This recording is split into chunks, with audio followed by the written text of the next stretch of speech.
Better maintenance and improvements of existing commercial properties were needed, or there are too many vacancies of existing commercial properties.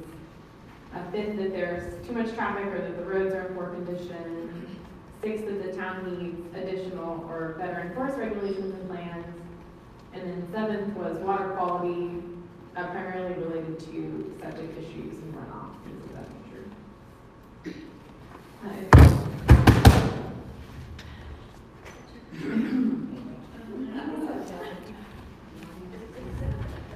If y'all see anything I missed here, let me know, but I feel like this was the primary thing that came from the public. So the next section of slides relates to how those 7 things I just listed in the previous slide are addressed currently in the land use plan, or are not addressed, basically. So there's, as you can see, I'm not going to go through and read all of these, but there's a good bit, and this is really just a portion of what I could bring out.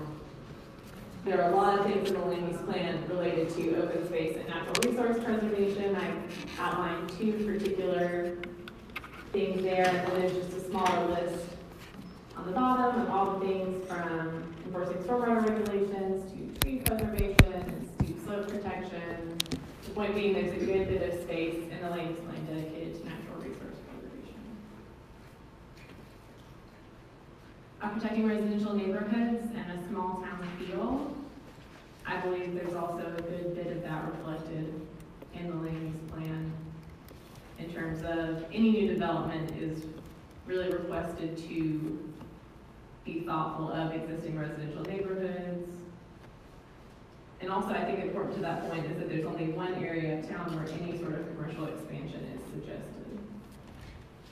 And the other commercial areas of town actually explicitly state that there should not be commercial expansion. And the same point goes to the next statement that no or limited commercial and residential development is needed. One thing that I did point out there, though, in this slide is that the one area of town that is recommended for some expansion is the Taft Highway between Albert and Coffin focus area. It's called Taft Highway at Coffin Way to town limits, and that's sort of a misnomer and doesn't really describe something that exists, so there's definitely an issue with removing that commercial area, which I'll discuss later and which has been brought up. Can we ask questions along the way? Do you mean the naming as it's named, or the naming as it's named in the plan? The naming as it's named in the plan. Okay.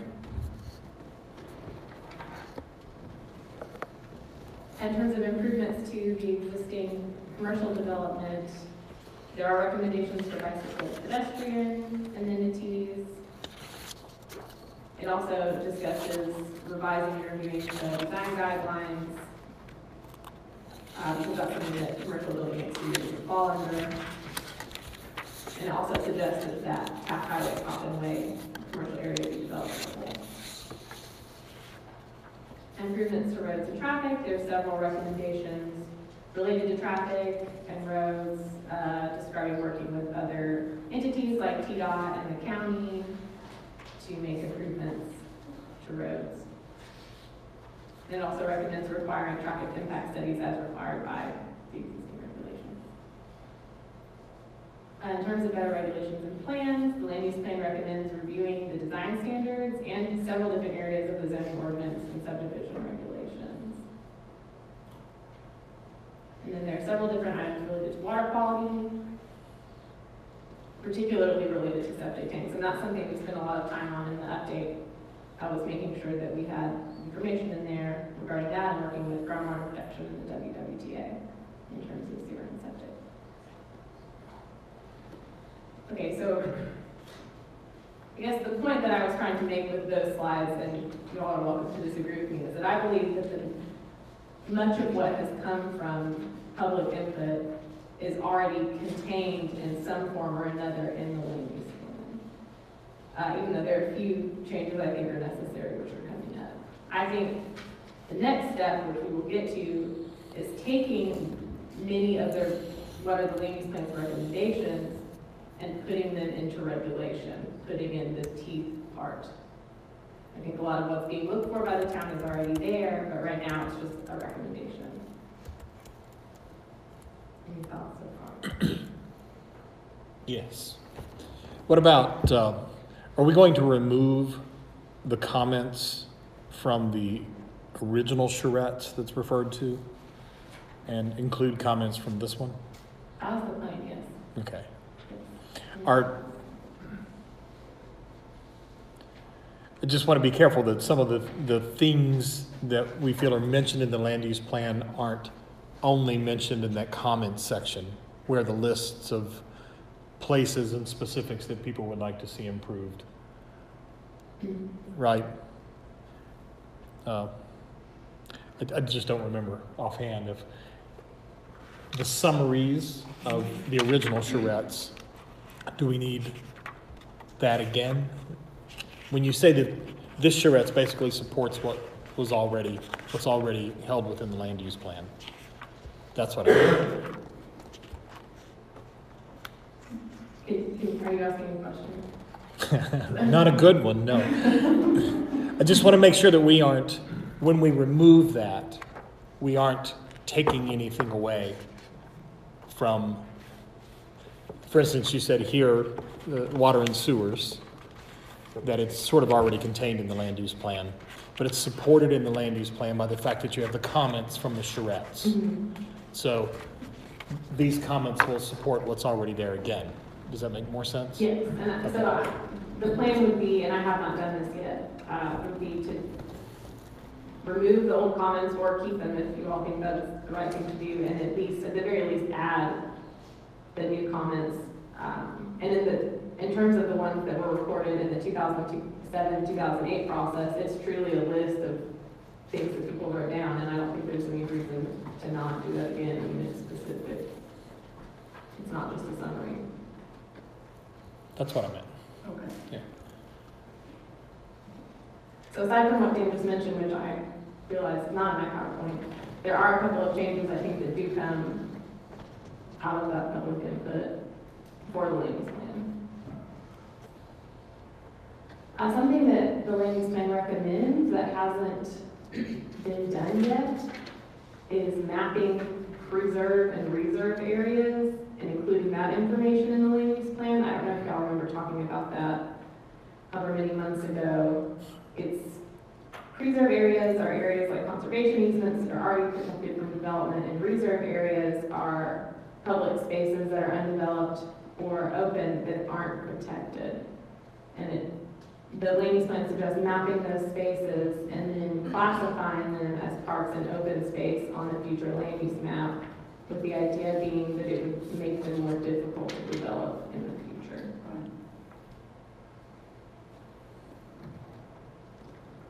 So that's one potential option and something that mapping, or we could pursue with mapping. Question? Are we allowed to ask questions? Sure. Okay. Are you saying that the preserve and reserve areas are publicly owned or privately owned? It would be both, I think, is what the land use plan suggests. And that wouldn't, classifying them as parks and open space would not prohibit them from being developed. And it's not the same as zoning, it would just be a land use classification. What would be an example of a private one? A vacant lot.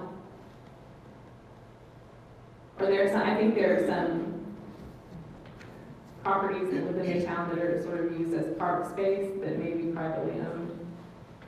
Something like that. I think, and this is, I mean, it's a suggestion of the land use plan, so it could really be whatever you all wanted it to be in terms of the mapping.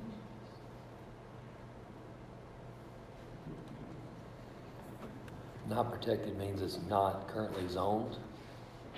Not protected, meaning it's not in a conservation easement or prohibited from development in its deed or something of that nature. So privately owned reserve area could be whatever that owner wanted it to be, barring the zoning classification. Correct.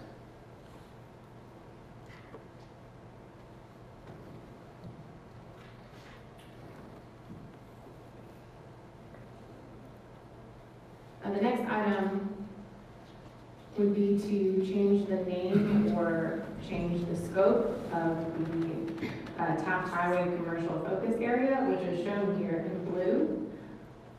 Right now you have this sort of area clustered around Taft Highway as one focus area, and then a second separate area at the old middle school site.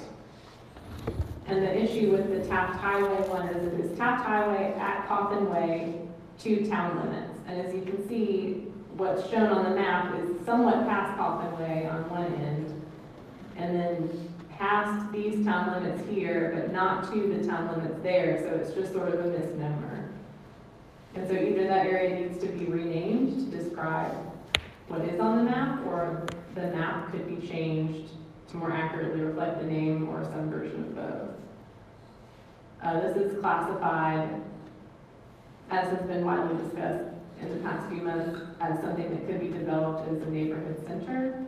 And I'm also recommending that the middle school site not be separate from this area, to sort of look at them as one commercial focus area. Because when the land use plan was originally written, the site was vacant and hadn't been redeveloped yet.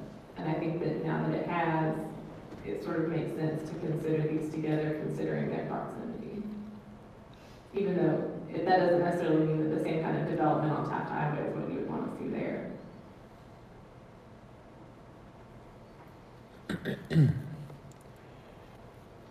That was the bone of contention, that whole area and everything that we've that we've done. It's that area.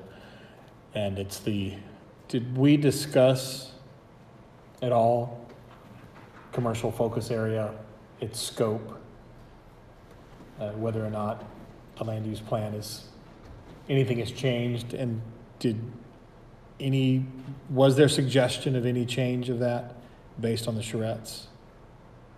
I'm not proposing anything, I just want to find out what all's on the table now. This one's touchy. Right. And I think the only thing that I would pull out is that many people said that there should be no additional commercial development, and there are several lots identified in this area between Hampton and Alt, and then this property back here, portion of it off Coffin Way, that aren't commercial right now. And what this map is saying is that those could be used as commercial in the future. We have Boyd, tell me if I'm messing up here, but we have a commercial developer that has purchased something that is residential now, but they looked at the commercial focus areas and said, this is potential for commercial development. What liability do we have if we change the wording of that?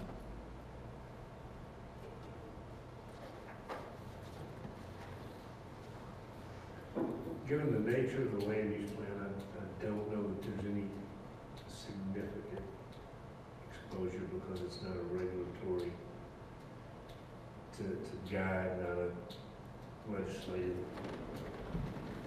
mandate. So not as much as if you actually changed zoning regulations or something.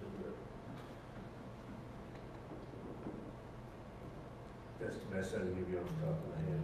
Yeah. It seems like we're still running the risk, right, for that area to be developed at one point between the two. Is it not?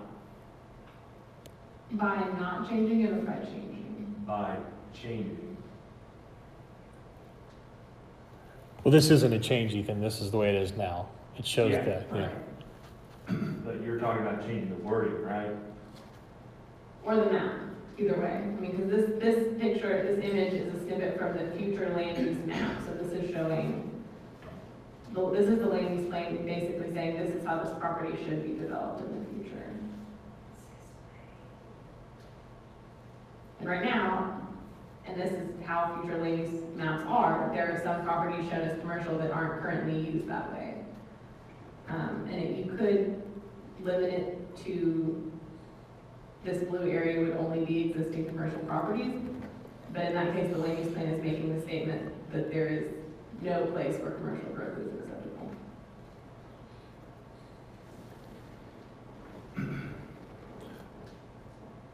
Can we talk about that? Is that what we should talk about tonight? Boss? I think it's a good time to start the conversation. Yeah. Whether or not we actually come to a consensus tonight. That's not gonna be easy. Well, I suppose we could advise staff on any map amendments. We use the land use plan as a guideline to implement decisions here.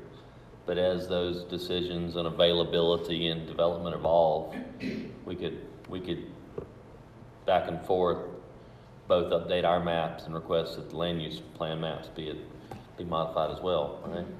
Yes.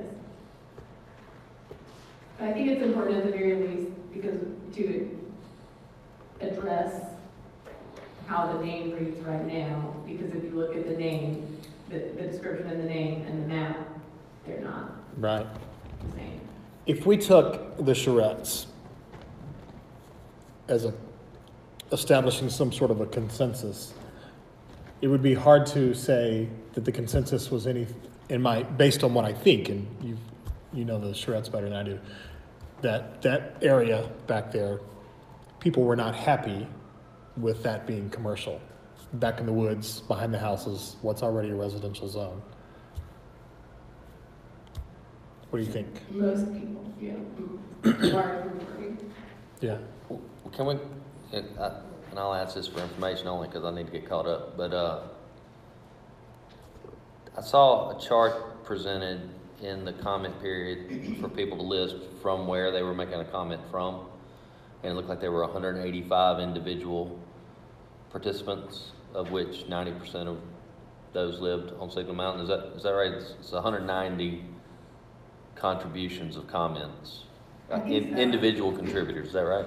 Yes, I'm not sure if that's the exact number, but I have it in Well, my files right now. Somewhere in the neighborhood of a pretty significant,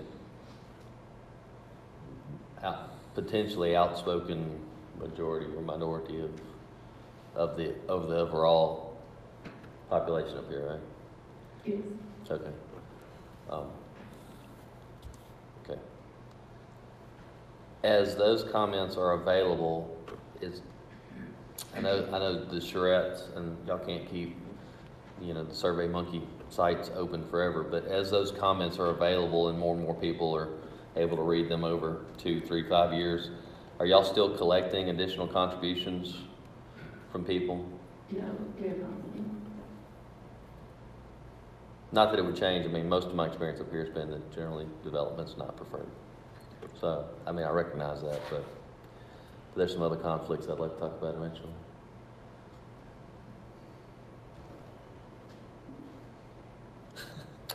That being the case, we'll go ahead and just pull up GIS And look at what is commercial. well, I mean, just clip what we, based on these comments, just modify this map. Think that's dangerous? Anything we do is dangerous. Well, commercial is going, that's the only thing, any commercial interest is going to be self-motivated. And I think based on market and just the demographics and the analysis, if you've got solid residential across the board, if someone sees a commercial opportunity, I believe that their market initiative is going to drive them to ask the question.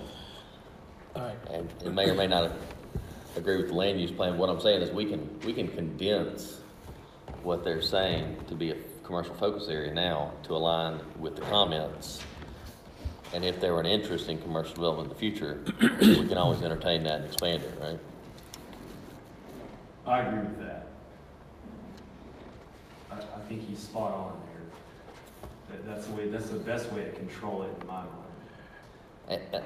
Because commercial development, I mean, granted, what we've seen recently isn't great, but it's not always terrible. So that's a good way to control it.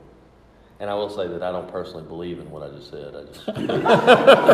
I just put it out there because I know the land use plan is intended to be a 20, 25-year document that you can work, and you assume that development is inevitable, and if it were to be inevitable, you would like it in this general format. But I think as of today, if it's a conflict, we can reduce the conflict, still having an overall mission of how the town's going to go about developing in the future. This is one of those times I wish Dick G was here. Because in a very statesman-like way, he would tell us why that's a bad idea. I'm concerned that, boy, I think the new guys haven't had to pull knives out of your back yet. And clearly, when this charrettes was done, people were focused on this commercial thing that was about to happen.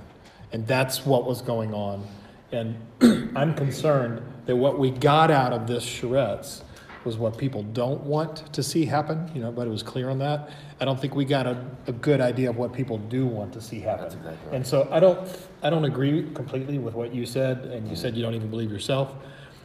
I don't think that everyone's against development here.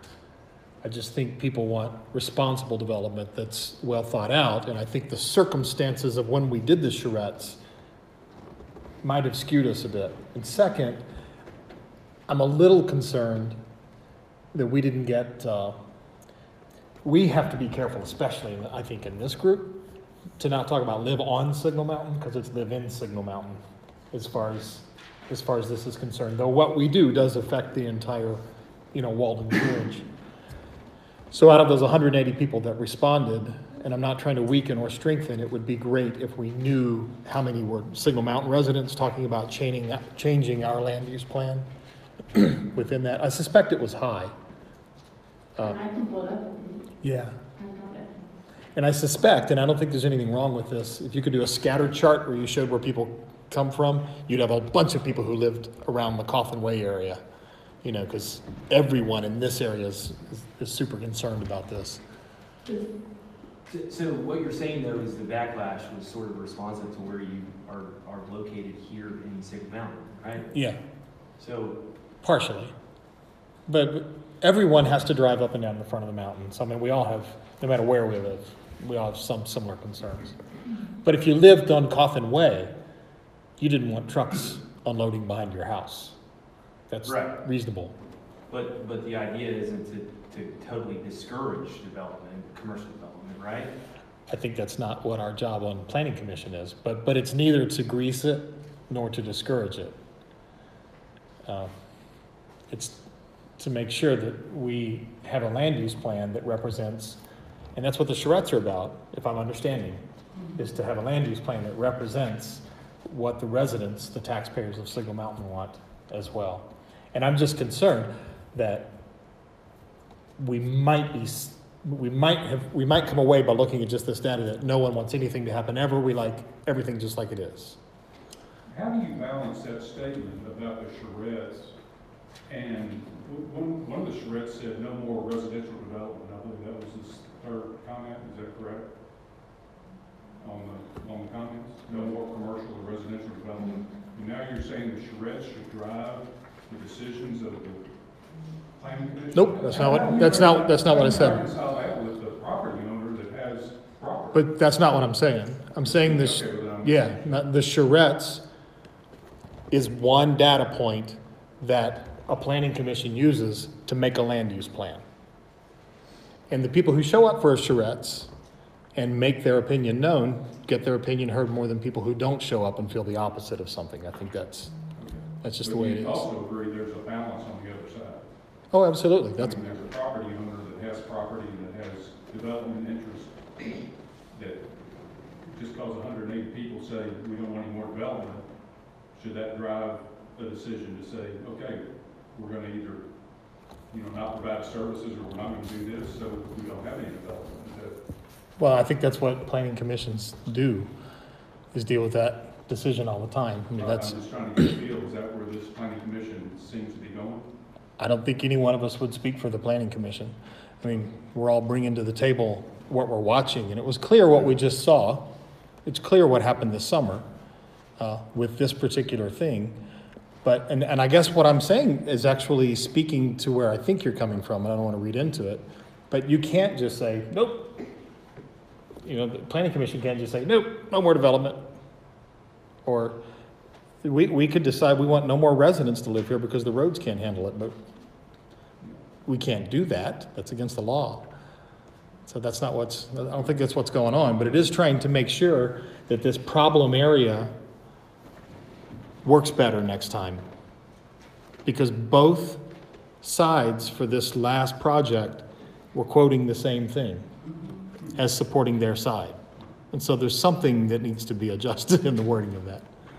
Fair enough. Then, isn't that really the big area of contention right there between Albert Road and a little further out?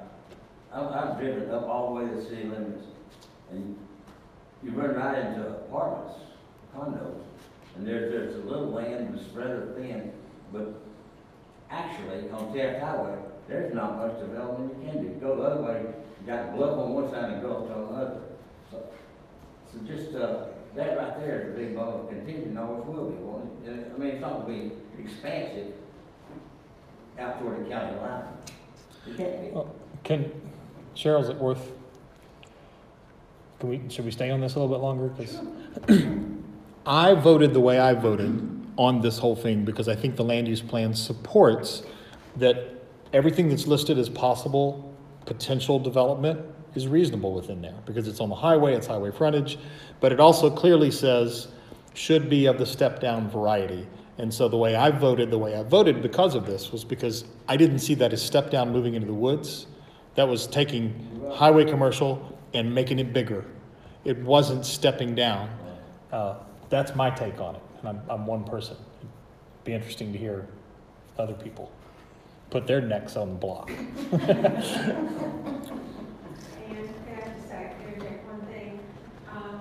As I recall, and I've read it so many times, but maybe my mind is just in swirling, but that it says that that area shown on the map should over time be redeveloped. But that particular piece of property, and I believe any others that are undeveloped yet, but I know with Coffin Way, it spoke to that it may be appropriate. In other words, there is development that may be appropriate there, and then it goes into, the mitigating factors that, protecting the residential neighborhood. So I never read that particular piece of property that Keith Corporation bought should or must be, but that it isn't possible. So that may be another problem in the wording. That was one that we had changed from should to could, did we not? Yes. That particular piece of property? Where the infamous box store was going to go, is that the one you're talking about? Yes, we had already changed that from should be to could be, which sounds like a small change, but in its meaning, it's a rather large change. But I thought somewhere it said may, so I'm. You guys may be talking about the same thing. I think the could is the may. Could and may be the same thing. Yeah. But Should would be. Yeah, I don't think it was ever should. Oh, it was. in maybe prior. But there is no place within the land use plan that it talks about that piece of property or that piece of property. It talks about this zone. So the could that you're talking about is the zone. In the 2007, 2008 particularly identified pieces of property, Yeah. including the one in question, as should be developed. Yeah, these boundaries are drawn on parcel lines, right?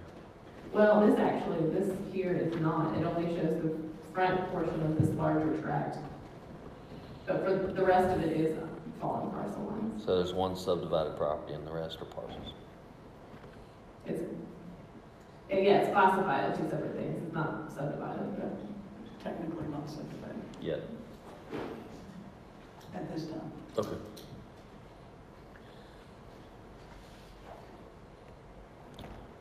Nothing we do rezones anything. Nothing we do is unless it's a rezone request, and that was one, and it was denied. It was recommended to be denied and then withdrawn. Isn't that the way that ended? They withdrew. It was denied. Was it? On the first. Yeah, was it denied at council? Was it? Okay. On the interest of time. So the question now is, do we rename Taft at Cawthon? Do we rename this area? That's the question right now. I mean, it could be Signal Mountain Commercial Focus Area along Taft Highway and be the name and move on down the road, right? Well, I mean, that's one way, but since Jennifer mentioned it, the 2007, 2008 did mention specific pieces of property, we could too. And You it's- can be as restrictive as you want to. Yeah, and it's clear from the charrettes that the respondents to the charrettes didn't want this piece of property by an overwhelming majority, we can put a number on that, to be rezoned to highway commercial. Right. So I mean, it could be something talking about for highway frontage is appropriate for higher intensity commercial uses, properties without this could still be commercial under certain circumstances, or lower intensity commercial zones, things of that nature. And I still think that exists already in what we have, because it talks about property that abuts residential area can be rezoned, but it should be of a step-down variety, which is why I objected to that, and still do, because it wasn't stepped down. See where I'm coming from? I feel like we already have it. But that's guidance in a land use plan. That's not specifically reflected in our current zoning map. Zoning map. I The mean, it's, the designation of the land as it lays today. as it lays today, it's residential. Yeah.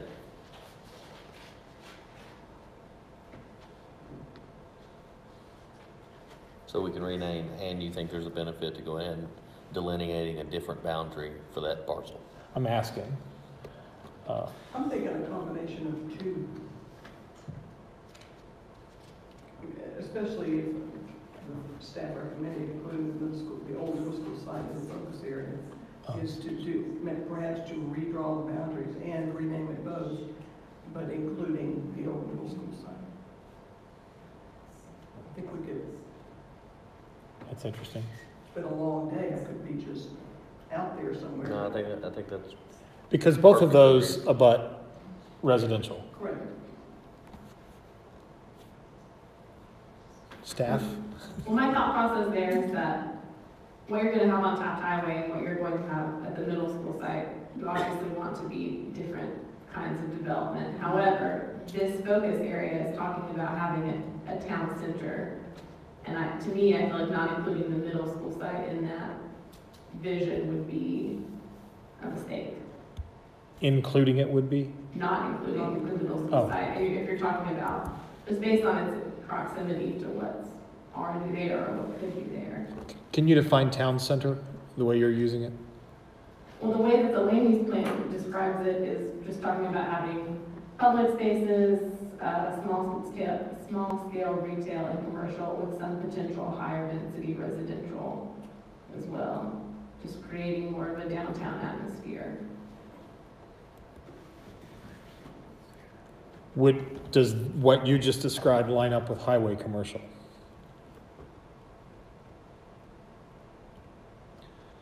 That particular zoning type?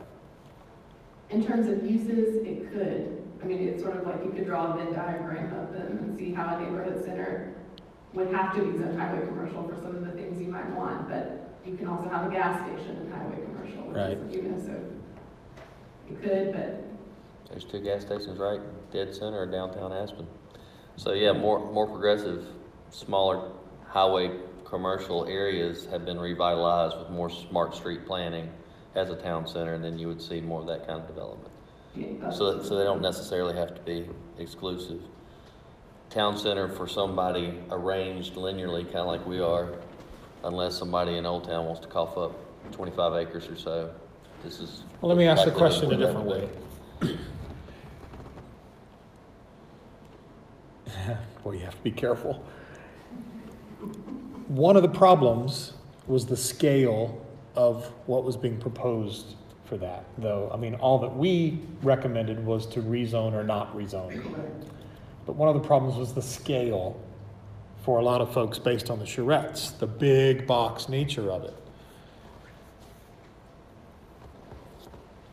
We can have rules that say you can't put anything that big in because we are such a small space to begin with, and that limits it. That would, that will come up later in the conversation. oh, that will. Should we do that and then come back to this? Is there? Yeah, because there will be sort of a summary time at the end, so this can come back. And to be honest, I mean, love y'all, But I'd like to have everybody here when we make any firm decision on any of that. Give them an opportunity to Yeah, add it to. That's reasonable. And the end of this presentation is about setting priorities, and this can always be top. Can I just summarize what I think we just talked about, though? So the options are we leave it like it is. The options are we recommend that, something different for that in the middle school. That's what Cheryl was saying, something else, right? Well, renaming and changing the map, including the middle school. Including the middle Yeah, school. it's forming all those together. But you were talking about the large Coffin Way area in the middle school, or the entire town center idea?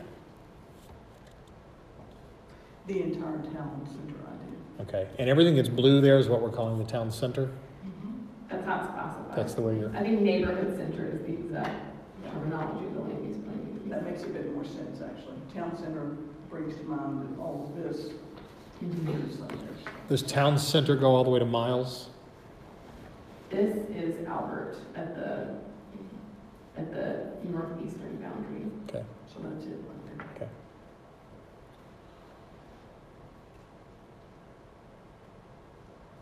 Okay, can we move along?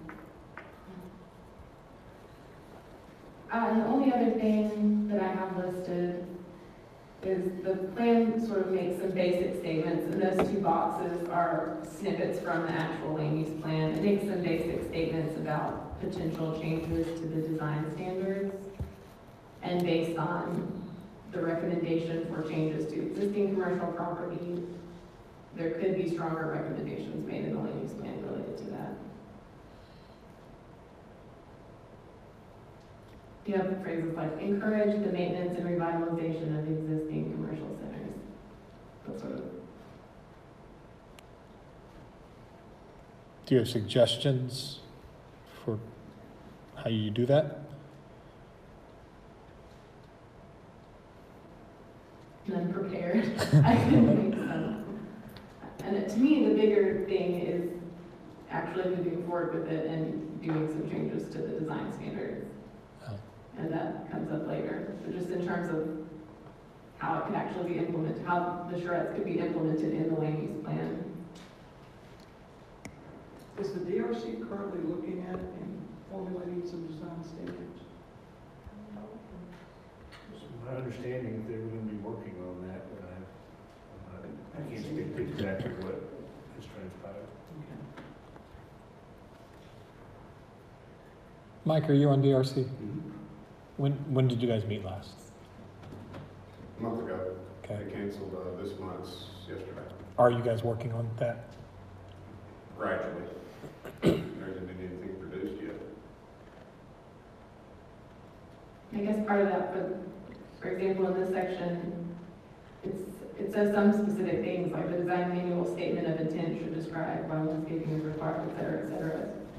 Maybe that's something for the design review commission to look at, to use the land use plan to inform some of those changes.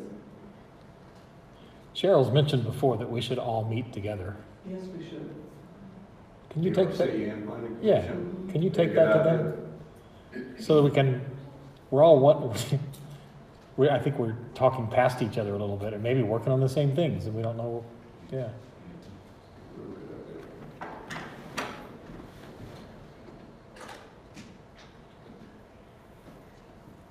Is there anything I missed? I like In that. terms of, this slide is there in case there's something on the tip of your tongue that you think, well, I think the land use plan should change in this way. I've never had anything go stale on the tip of my tongue. Just jumped out. Okay, well, we're ready to move on. The next section is really the meat, other options for the implementation of the land use plan that reflect the public input that we received. And I said a disclaimer, these are just suggestions that I'm making. They might not all make sense. They might not even all be possible. All these different suggestions are things that need to be researched by myself or the town attorney. None of it is ready to go, good to go. But I'm just sort of putting stuff out here on the table for y'all to consider. I divided these up under the 7 areas of public input I identified at the beginning of this presentation. If the statement is highlighted in gray, it represents a recommendation that already exists in the land use plan. If it's highlighted in pink, it represents something that the planning commission has already gotten the ball rolling on. The first item there is adopting more strict steep slope regulations within the subdivision regulations. Right now, steep and moderate slopes are only required to be protected in conservation subdivisions, but not in conventional subdivisions. And there are regulations that would require steep slope protection regardless. So that's an option. Second is something that's come up a lot, and it's related to conservation subdivision regulations, but adopting a more strict tree preservation ordinance, and that's something that would definitely want to be done in coordination with the tree board or as part of the landscape ordinance. But there are tree preservation ordinances out there, and that's something that the town could look into.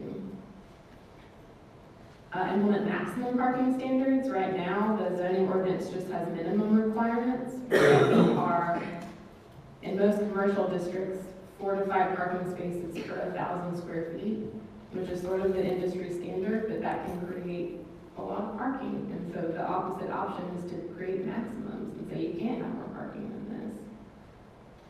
And that would be in the zoning ordinance, so that is a planning commission issue. Can I ask you a question? Is there a reason why you used ordinance in the second one and not in the first one, as far as the regulations? Steep Yes. slope? In the first point, those would be changes to the subdivision regulations, which aren't technically an ordinance. They are enforced by the planning commission. Whereas the second and third item, or the second item would be an ordinance adopted by the town. How does the planning commission enforce something? It is set up in state law that the planning commission is the body that enforces the subdivision regulations for any community in Tennessee. It's strange, but true. Has a planning commission here ever enforced something? When plats are submitted, it's the subdivision regulations that they are. Your enforcement's kind of on the front end of the process, making people meet the requirement when they're proposing a subdivision.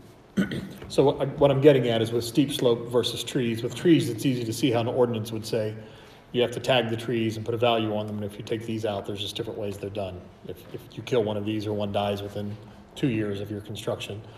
But if somebody puts in a subdivision and everything on their steep slope dies,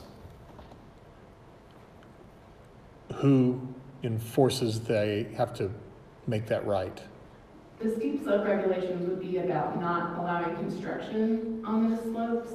So that would be something that through a subdivision plat process or through a building permit process, you could ensure that no construction was planned. And if they violated that, you could issue a stop work order during construction or something. Okay, Yeah, it's not there to protect the greenery. it's not, yeah, okay, gotcha. But it would say that you can't develop or clear cut or anything like that. So it protects it in that sense, but if a tree were to get killed in the construction process, I don't know that that would be protected. If they took, some construction equipment up there and started clear cutting, yes, that would be.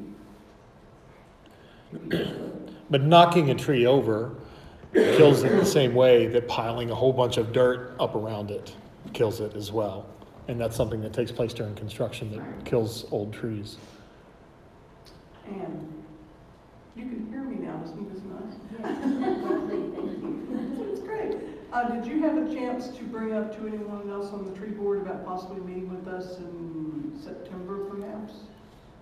I think at least a few of the people on the tree board would be glad to be there. Great. So if we can put that on our agenda for September, that would be wonderful. Great. And we've been working toward that for 5 years, maybe? It will be nice to finally meet. Are you asking that the tree board people bring you something at that point? Or just come and discuss? I think that let's just come and discuss, First. and then we'll work from there. The fourth thing there are improvements to the conservation subdivision regulations. That's on our August planning commission agenda and for next week, so that's something that's moving forward. The last thing is one of my out there suggestions, which is requiring all larger subdivisions in the residential estate district to be conservation subdivisions. I like that suggestion. Something like, I think in my memo I stated, I just threw a number out, if you have more than 20 lots or more than 20 houses, create some standard. So that way, if you have someone in the residential estate district who's just trying to cut out a few large lots for themselves, they're not prohibited from doing that. But if you're looking at what land is available in the town for residential development, it's currently zoned residential estate. So requiring a major subdivision to be a conservation subdivision would be one way of ensuring that portions of that property are protected. Okay. So number 2, I forget what that was now, but I didn't have any. Protecting residential neighborhoods in a small town feel. I didn't have any regulatory changes for that option, just because I think it's really heavily done in the land use plan and in the zoning ordinance in terms of the buffer requirements, the step down zoning. I think it's there. I'm not sure what more we can implement from a regulatory perspective to protect residential neighborhoods. But if I'm wrong, I mean, if there's something out there, please.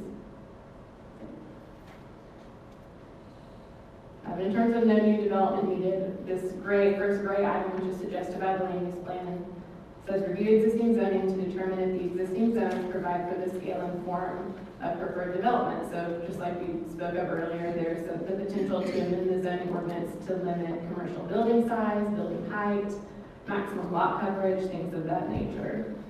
And that would help address what you were saying about the scale. I mean, if there's no reason to have a big box store in the town, then you can make it so. And then the second item is to require site plans for rezoning requests, and the planning commission has already submitted a rezoning ordinance to town council that would require that.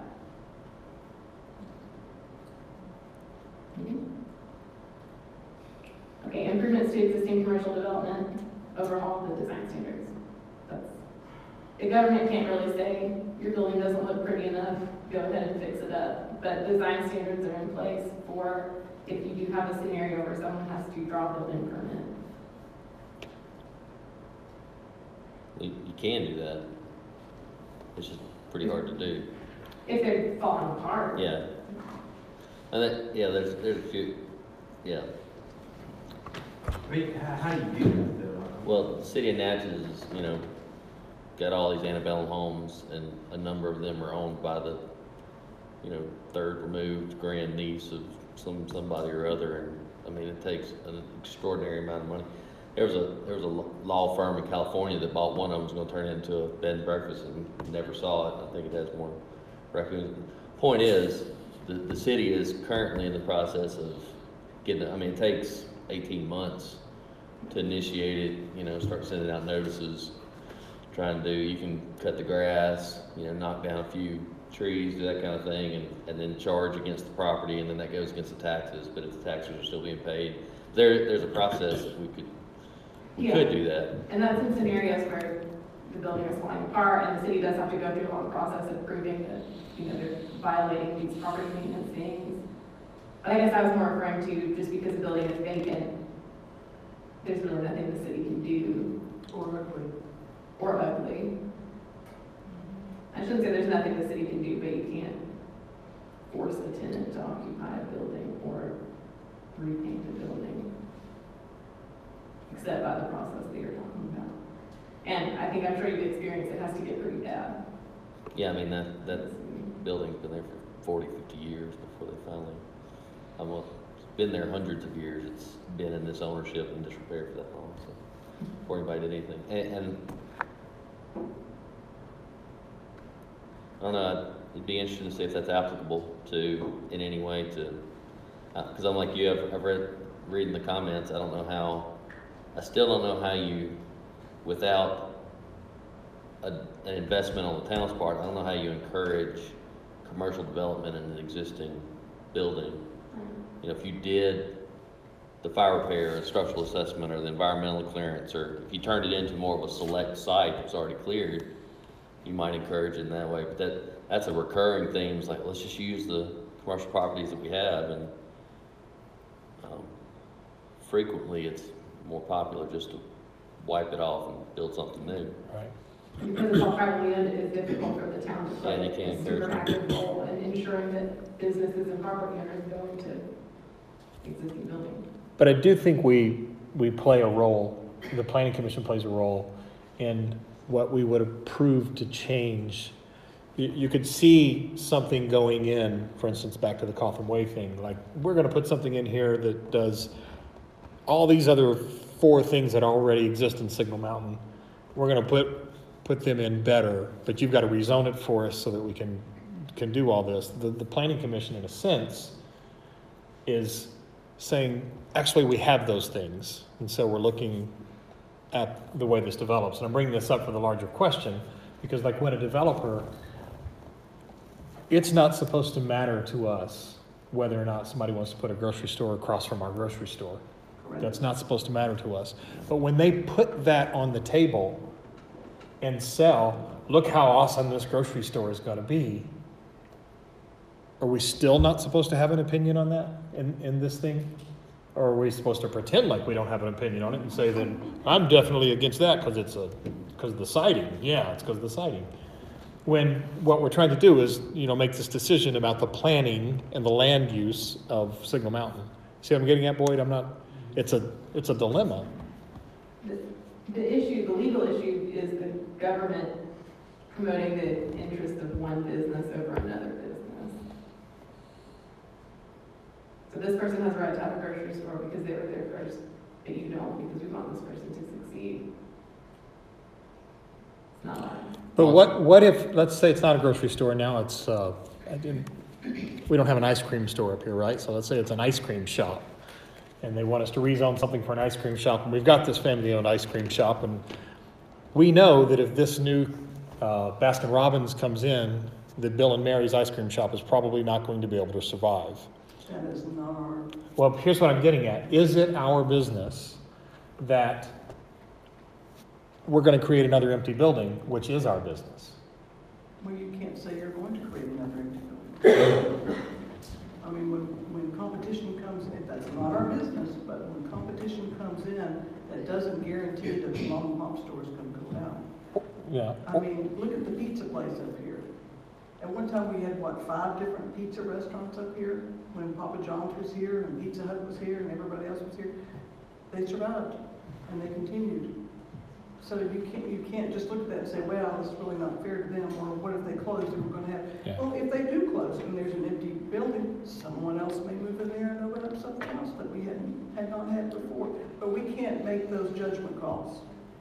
It's just, what zoning are they asking for? Does that fall within our rules and regulations and our land use plan, and will we approve it or not?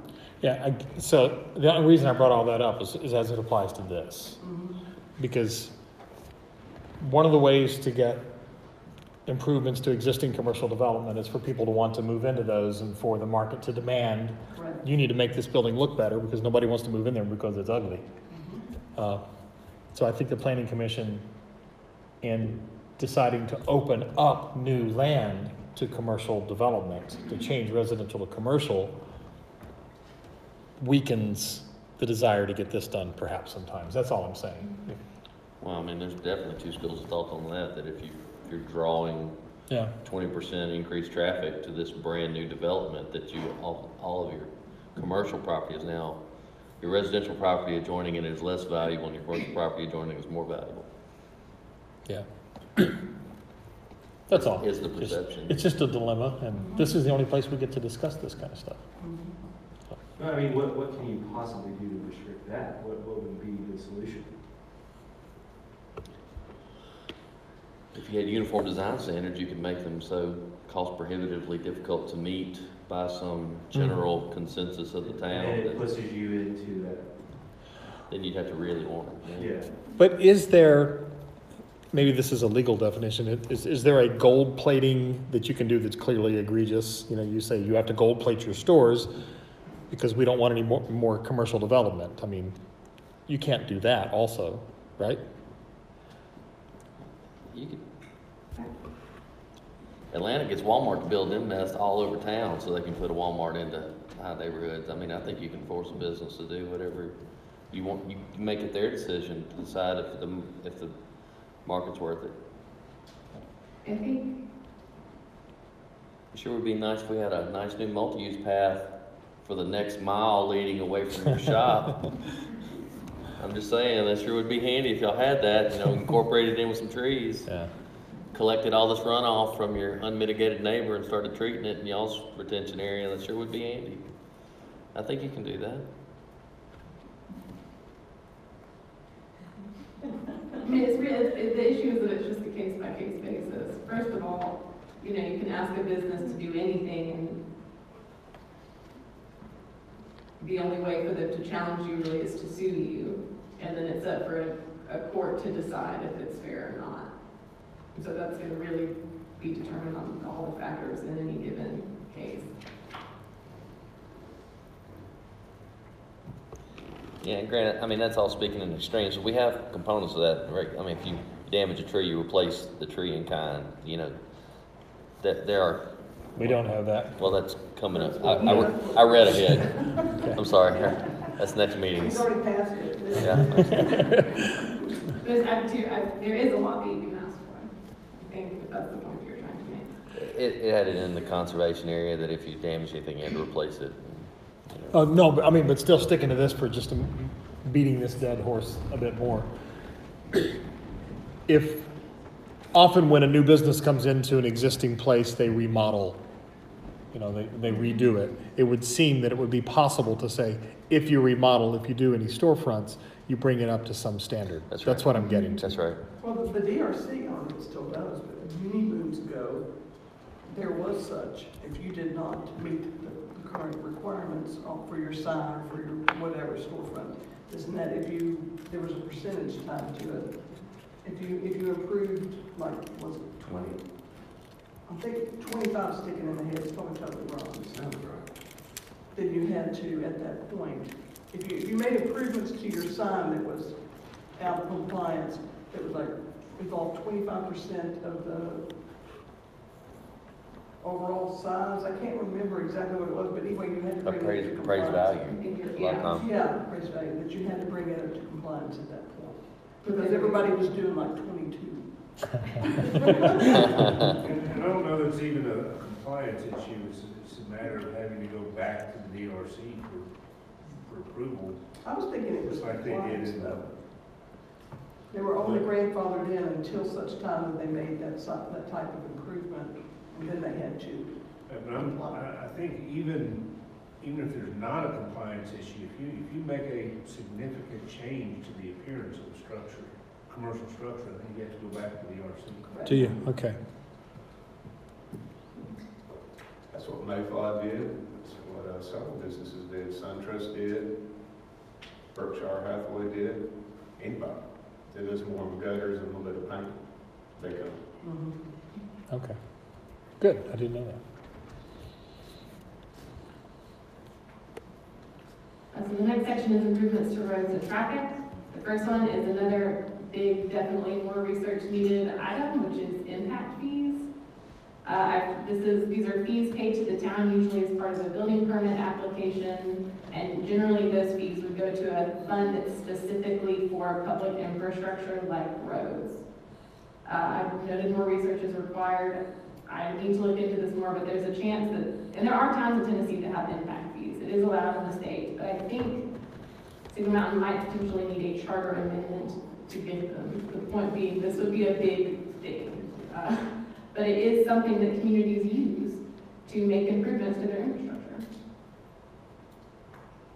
The next thing, this one is already in process, is because it's been done, is striping bike lanes onto roads as they get repaved where it's feasible. Not something that Loretta has just done, and that's not really a regulatory, that's not in the regulations right now, you know. But that is something that the town has been doing, looking into doing more. And then the land use plan recommends looking at the vehicular access ordinance, just to make sure that it's doing what you want it to do. I think it was passed in 1998, so it could potentially be ready for an update. Additional or better regulations and plans, adopt the bike ped plan. That was on our August planning commission agenda. And then obviously everything that we're doing right now at this moment fits into this category as well. Lastly, water quality. This is another one that I feel needs a significant amount of additional research, but it's requiring or creating incentives for using alternative sewer systems outside of septic tanks for larger developments. Because most of the areas for large development right now do not have access to public sewer. And so there may be ways to incentivize something other than individual septic systems. Would that be like for 20 houses, 50 houses, 100 houses? And that's something that would have to be determined. That there would have to be some logic behind it, you know, not just a number picked out of the sky.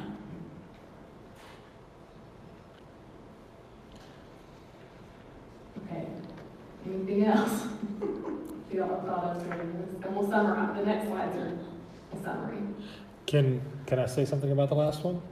Again, this is the only place we get to discuss this, but it's along the lines of commercial. If you make requirements that have teeth, that require more advanced septic systems, that require them, we could talk about all the different, smaller lots or just whatever we do. It makes the cost of building a home go up. It makes everything a little more expensive. If it's done right, hopefully it makes all those properties be worth more as well. So therefore it works out and it slows growth just a little bit, in that you can't put up, the cheapest houses as quickly as you can. That answers a need, and this is the only way I'm bringing this up, that answers a need that was brought up in the charrettes as far as the rapid growth. Now that's only within Signal Mountain, within the town of Signal Mountain. But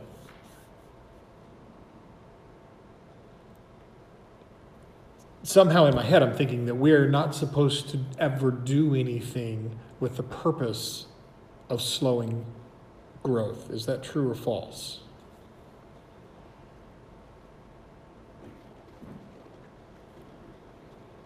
I don't think it's completely true. I mean,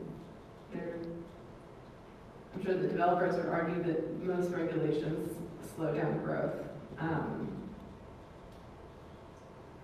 It's something that we've discussed here before is a development moratorium. So a stop on all new building permits or whatever it is for a short period of time.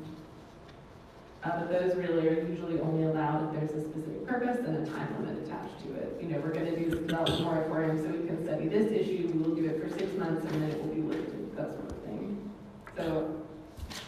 So for example, I still stand by this. One of the main reasons I'm doing all this is because I think children ought to be able to play in our creeks. That's a real simple thing, and they can't for the most part, especially after it rains. If they're wearing a hazmat suit. Yeah, and I think if we were to make that a big deal, that slows growth as well. If people start finding out, oh wait, Signal Mountain isn't safe. Well, it is sometimes it isn't because of the creeks. If you force something, you're doing. My question is, could you have a more? And I'm not suggesting we do this, but is that the kind of thing you could say? Nope, we have to have a moratorium until we figure out how to make sure that our systems don't pollute the creeks that exist. And Well, the That's improved, up to her. like she was talking a minute ago about the improved type of septic systems, that would work toward keeping our creeks cleaner than just the conventional type, if the conventional type failed. So that in itself would take care of it. And, we could, I would prefer not to do a moratorium of any type, but if we needed to for some reason, health or safety, let's say, and we needed a short period of time, but that doesn't stop all the growth outside town limits. That's right. Yeah. I mean, we are so affected by everything that happens right outside the limits there, and we can't do a thing about that. Maybe. Can I just comment, is that, we were annexed in 1995, so it's been 23 years. And I'd say, venture to say, I'd have to check this, but I'd say over half that time, 12 years, we've been under a moratorium, whether it's the current sewer moratorium, or when Hamilton County, we did the big sewer, the septic tank study for 5 years. We've been there. Where are you? I'm Shackelford Ridge, 200 acres off Okay. Shackelford Ridge. Probably the largest tract that's undeveloped out there. Okay? So when you talk about slowing growth, I'd say you pretty much slowed growth for us. And then I come in here and I see, okay, now we want to require, if you're in residential estate, it has to be conservation subdivisions. Great. Their only work was sewer. So what, we got sewer about 1,800 feet down the road to the school. Can we use that sewer? You don't have to have sewer No. conservation. Yes, okay. You don't, but really, practically, you do. If you're gonna require 30% of your land to be set aside, you need smaller lots. For smaller lots, you can have septic tanks. There are step systems that do work with smaller lots, though. Where are you gonna pump it to? You can't pump it to like they do in, what's the one down there, St. Ives? You Yeah. can't pump it to Signal Mountain Sewer. Well, so, So I'm saying is that, look, we've been at, 23 years we've been here. WRUD put our water in, okay?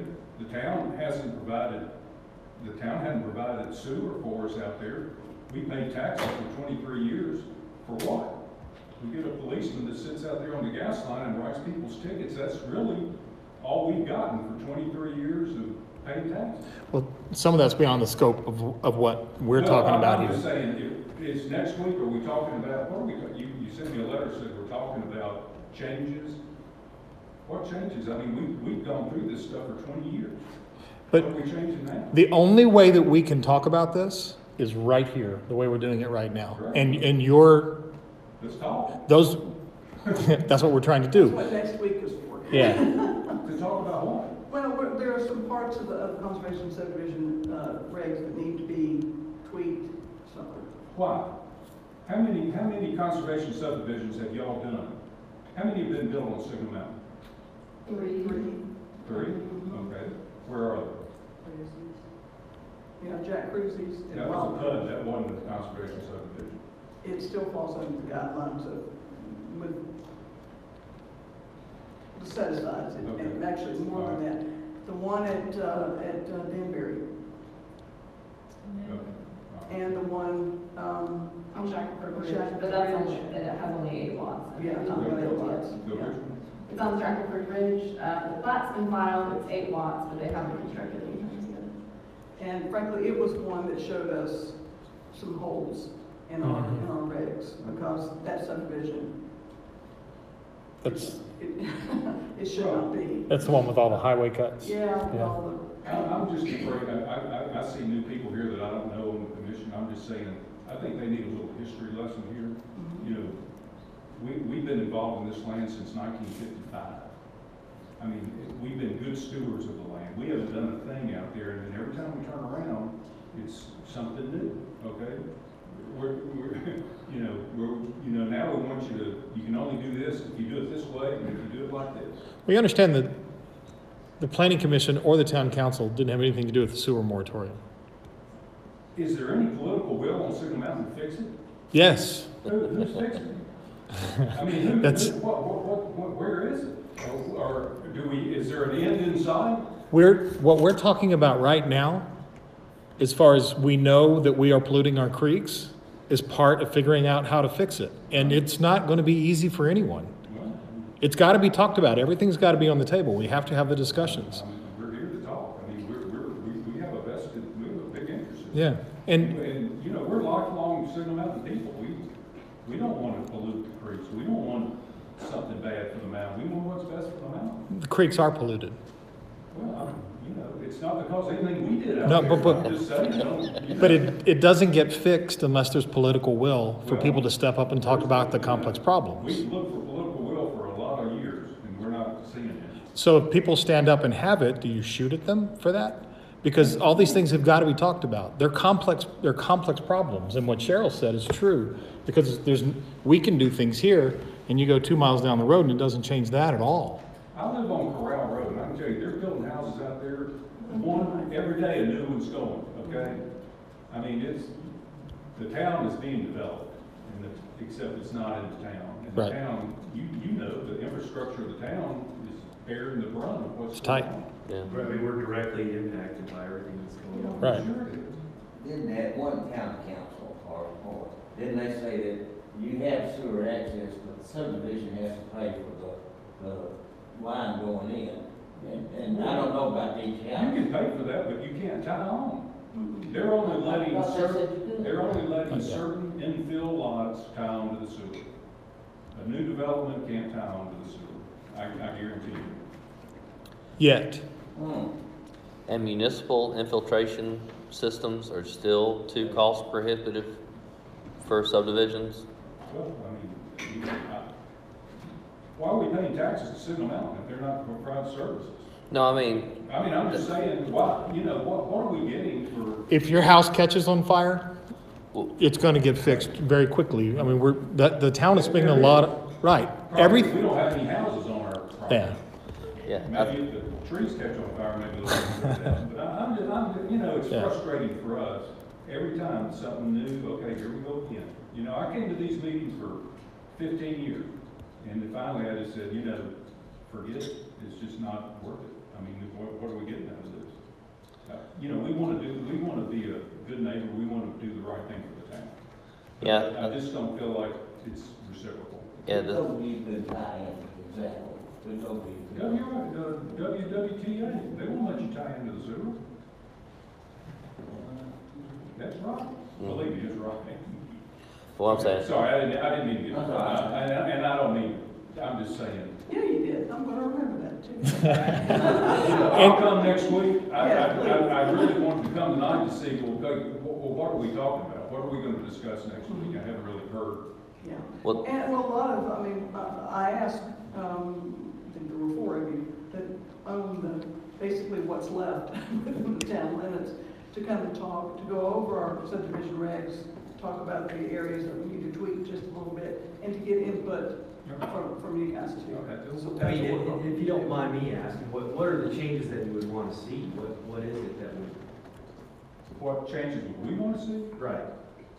Well, I mean, we're happy, I guess we're happy with what we got. I think, you set aside 30% of your land. Now if you start saying, okay, we're gonna set aside 45, 50%, I think we got a problem with that. What beyond Especially that? without- You spoke to a lot of Without the senators. services to go along to let you adapt to that, okay? Are you gonna take 200 acres, 15% more taken away? That's 30 acres, okay? Are you making that up in lot yield by letting us get smaller lots to make up for that? Or are you just gonna take an extra 30 acres and say, hey buddy, this is the way it's gotta be? And by the way, you can't use your steep slopes for your open space. You can only use your good land for open space. Is that what I'm hearing that's on the table? No, we aren't having any of those discussions right now. Right now, we're just looking at the results of the charrettes of what people said they wanted. And right now, steep slopes are required to be included as part of the conservation area. So they would be, It would still be? yes. Okay. And actually, one of the issues that I have in my memo related to conservation subdivisions is the issue of septic tanks. It doesn't help to have small lots if they can't be small because of septic field lines. So I think that's something Right. I mean, that does need to be, yeah, it's obvious that Congress, they're great, and we like Randall Aaron, we've met with him, we hired him to do some things for us, but it doesn't work without the services. And right now, out there are no services. So, Okay, well, we will discuss all that next week in depth. That's what it's for. Sorry to go there. I just wanted, I was trying to get some understanding. no, So I'm gonna have a lot of questions about that anyway when we get to that point, because, we installed, Cell Creek, volunteer fire, and then Cell Creek Middle, and then, was it Lookout Valley's got one, like, underneath their baseball fields, they put large recycle infiltration fields, which are still self-contained infiltration fields, but they serve serve a fairly large inflow. And I'm curious to see how that works, because they talk about maintaining canopy, and we want to maintain trees, and, you know, it can't be so much percentage of the conservation area can be fields, but we encourage alternate septic. Well, alternate septic's going to take a little bit of disturbance to get it, but I think overall it should make the parcel, you know, larger lots, more, you know, a larger number of lots, more developable. Yeah, more commercially viable. And then we'll just have to work with what that disturbance is when that's being planned. It'll be highly site specific and soil specific, but we can consider that. And I'm curious to this point, you know, with the ones that have been proposed, it seems like septic tank tied to a manhole or no other option, and other alternate septics is encouraged. I don't see, is it really that cost prohibitive when you spread out a septic tank installation across 40 different parcels versus one concentrated unit? It doesn't seem like it. Seems like it'd actually be cost effective to put in a central site. For One of the things I read about STEP says it's actually for developers. It ends up being cheaper because the homeowner pays at each home, and more trees get saved. So I just think it's something that hasn't been done here. It's what the EPA recommends for our soil type, but our county doesn't recommend. Well, and I don't think contractors are comfortable with the installation and the equipment yet. Yeah. In a residential application. All I know is you're talking about all that, and 1,800 feet down the road, we've got a sewer system. So I would love. We're not allowed to tie in. Right. Yet. That's all I'm saying. Yet, it would be great. It would be great if you got involved with the WWTA and the meetings they're having, and when we're talking about sewers, because it really is separate from what this body does. We've talked to WWTA, and, you know, they're not moving very fast. Yeah, it's because it's a big problem. I know. Sorry, I didn't mean to get it first, but I'll be here next week. Okay. Okay, now moving on to the sort of summary, priority setting, what are we gonna do? This is just a list of the things that we're already doing right now. I think I've gone over them: updating conservation subdivision regulations, rezoning process changes, already sent to town council, bike lane striping, and then the adoption of the bicycle and pedestrian plan. So this is a list of all the things contained in the previous slides. And so the question there for y'all is, what's next? What are the top priorities going forward? And I think all of these things are accomplishable potentially over time, but it's take a long time.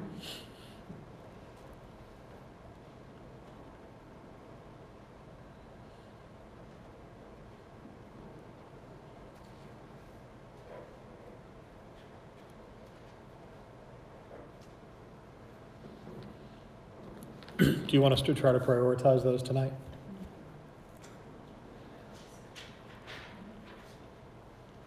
I think my thought process was to sort of look at a 1 to 2 year outlook. But ultimately, I want you all to do with this information what you think you should do with it. But I think it would be good to think about, at least over the next year, which of these things are going to be tackled. And I think some of these things fold into the conservation subdivision conversation.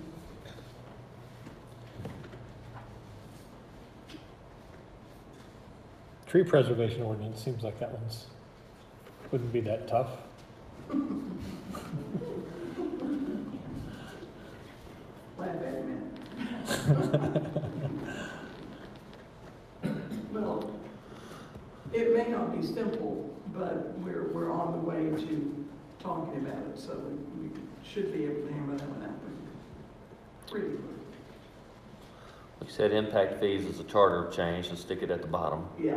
And it may not be, another planner told me that that's what he thought, and I've been trying to look for the proof, but I haven't spent too much time on it because I don't know if it's going to really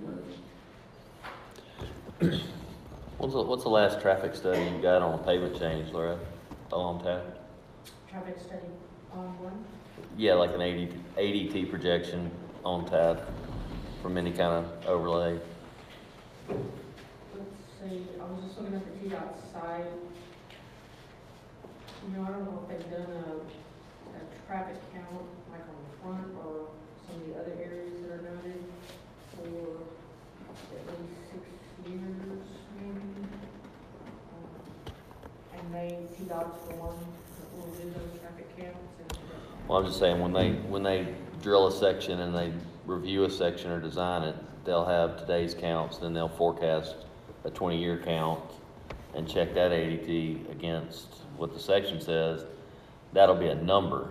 And so whatever that number is, as long as a business doesn't threaten to exceed that, then you have some faith that within the service life of your section, that it's gonna meet that traffic. And so we could implement the same type of thing for subdivisions, stop signs, signaling, just, yeah, that I don't know. We try to stay on a 15-year cycle for review. okay.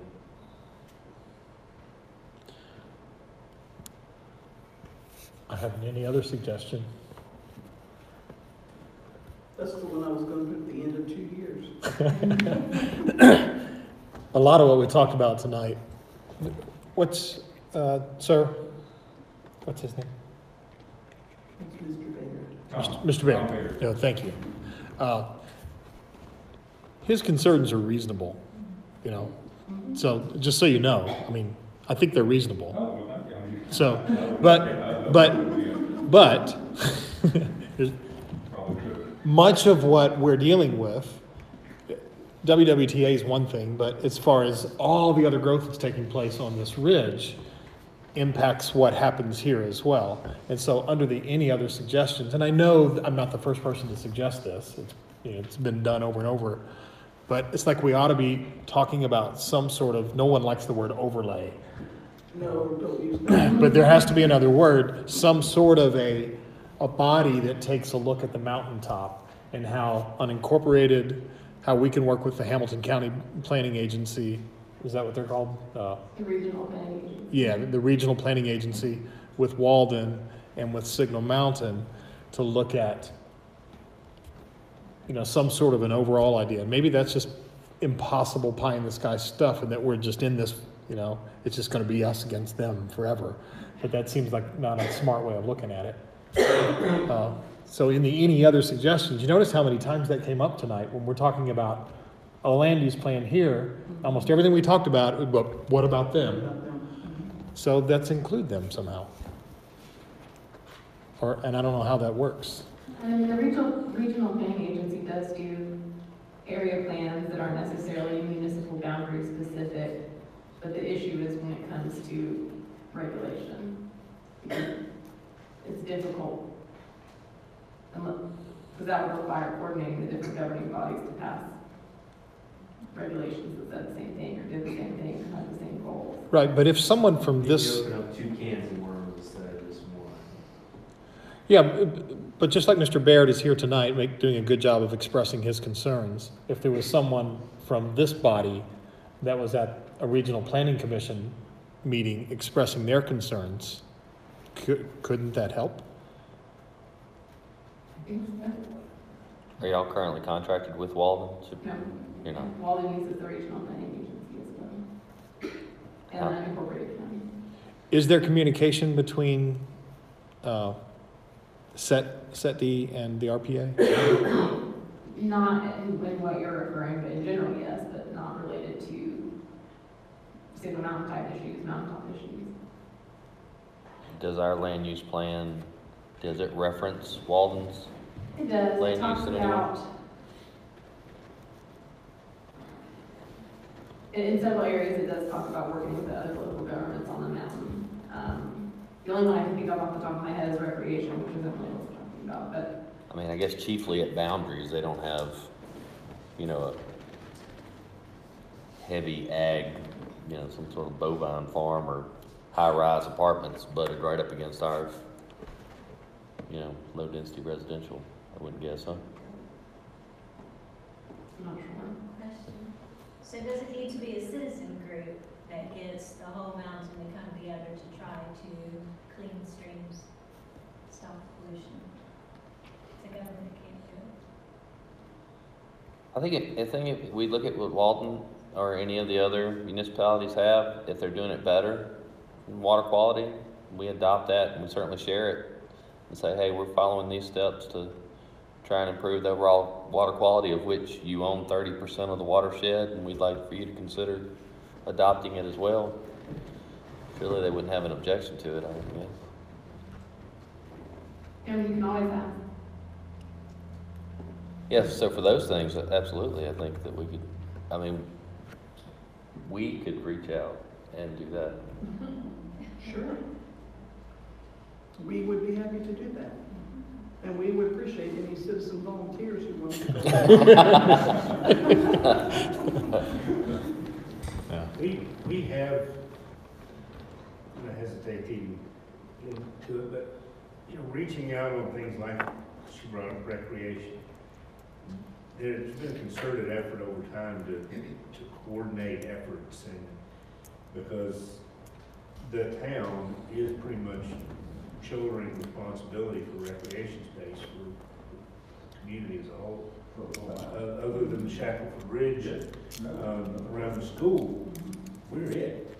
And we've looked for partnerships for, you know, land, from, you know, Walden and the county and other things, public safety related, and it's extremely difficult to get any traction on those things. The conversation about rec has been going on since the late 1980s. And you see where it's gone. I mean, it makes total sense, because why would it matter to them if they're able to utilize things within the town that, you know, they're able to do so, and not necessarily having to pay for it, so. It would make sense that the goals wouldn't align. Our motivations have been maintaining the ability to provide the service to the whole mountain, not the opposite. Because we reach a point where we cannot support the number of kids that want to use the facilities. The ones that aren't going to be able to use them are the ones that live outside of the town. That's what we're trying to avoid.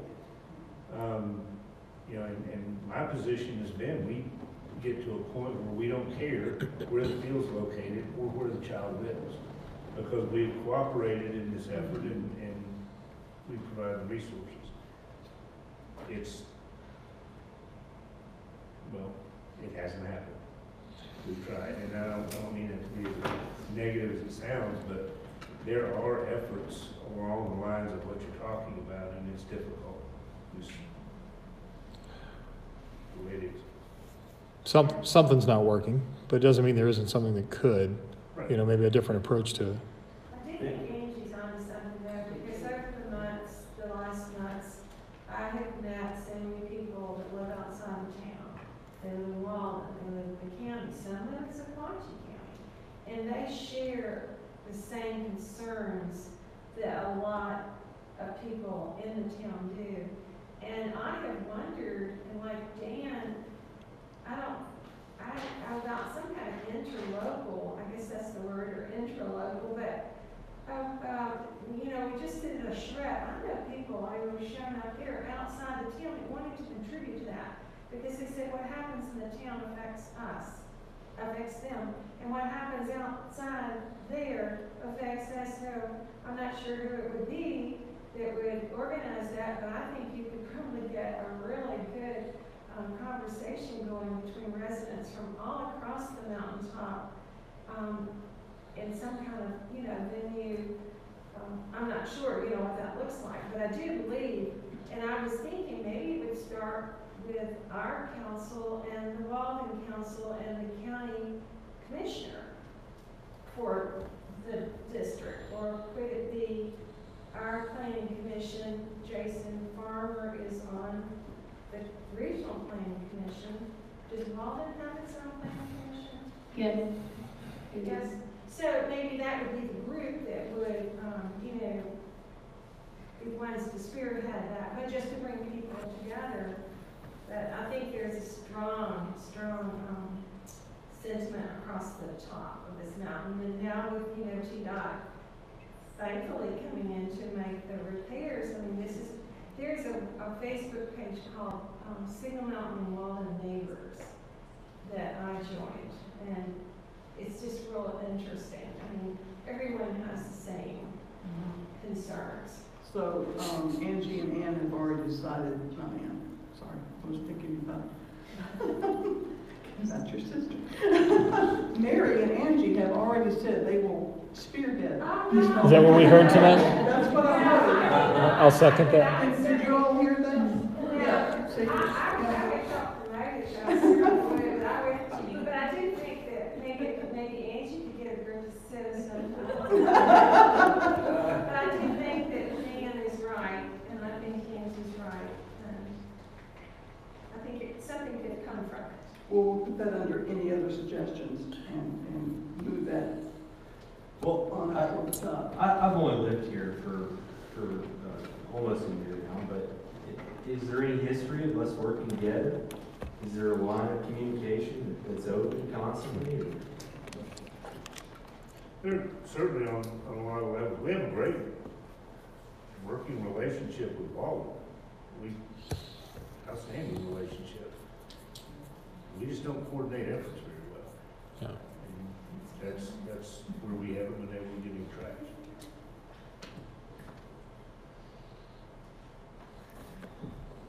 You mind just sending that slide out, and I'll throw it in order and maybe send it back out, and everybody can kind of juggle or vote as they like?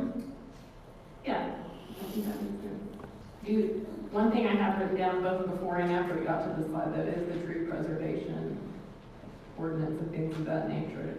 And we can talk about that next week at the planning commission meeting also, but that is what's jumped out at me as a top priority outside of what we're already doing.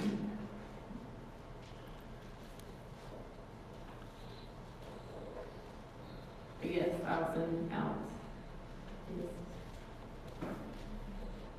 And as far as the design standard overhaul, I guess we're gonna have to wait for the DRC to show up and get that at an upcoming meeting, hopefully. And see what's going on there.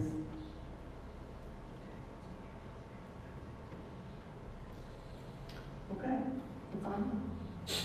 Click to exit. I think it's gavel to exit. So we're gonna all sit down, look at that, and assign a priority list to it. Does anyone have any other business? Can we say thank you to Jennifer? Yes, we should say a big thank you to Jen. It's like herding cats, I'm sure. Yeah, it is like herding. And also, perused our bike ped plan, the finished product, and who knew that when we sat down and started this and just scratching things out on paper, that it would have turned into such a beautiful piece of work. I know, it's just fabulous. I'm so impressed with it, and I can't thank you enough. I told her our humble beginnings, and she turned it into something very, very special, so very proud of that. Look forward to having everyone else being able to enjoy that too. Okay? Done. All right, everybody turn your mics off. Take mine home, man. You can. Charge the batteries. Continue conversation. All right, so look at this. Here's how you end this thing. So it streamed, the entire thing streamed. Nobody knew it was streaming. You get to the end.